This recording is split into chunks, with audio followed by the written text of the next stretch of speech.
छा नालो आहे साईं? हाँ मुझे हाजी अहमद। छा मसलो आहे?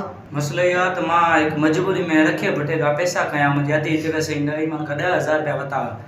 उन खां पोइ मां हिनखे 2 महीना पूरा मां हिनखे 500 रुपया तारीख़ ॾिनी आहे। मां हुतां पर्सट करे मां हिनखे पंहिंजो व्याज सॼो ॾिनो आहे, जंहिंमां हिनजा 500 रुपया मोड़े बाक़ी रहनि पिया उन ॾींहं जी वाधी जेके मां हिनखे पंहिंजे चाचनि जे थुरे हिन उमाणिया। पोइ बि हिन खां पोइ वरी 3 महीना तरसी वरी पोइ हिन महिल आयो आहे, चए थो भाउ मुंहिंजी 70,000 थी वई अथई, तूं मूंखे ॾींदे या न ॾींदे? मां चयो बाबा तुंहिंजा मोड़े पैसा आहिनि ई कोन त मां तोखे किथां ॾियां। हिनमहिल वरी मुंहिंजे 3 चौथो ॾींहुं घर ॾे आयो आहे, दर ते धमकी ॾेई आहे। मां जिते दर ते दुकान ते कमु कंदो आहियां उते मुंहिंजे मालिकनि खे चयो आहे तव्हांजो कुझु न वञे, मां छोकिरे खे मारियां छा बि कयां, तव्हांजे विच में न वञे। त मुंहिंजे मालिकनि चयो हिते तूं न विड़ी त लहे पोइ। वरी मां अॼु दुकान तां लथो आहियां त मूंखे विच स्टाफ ते मुंहिंजी बेइज़ती कई अथई, मुंहिंजे गले मां वरिता अथई, मां मूंखे पंहिंजा पैसा ॾे।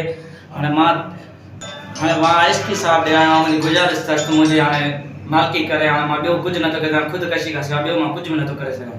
महिरबानी करे मूंखे माना मालिकी करे। कंहिंखां वरिता हुआ पैसा? रखिए भुटे खां। किथे रहंदो आहे उहो?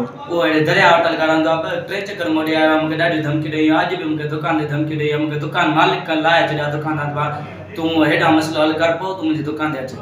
छा मुतालबो कंदो हाणे?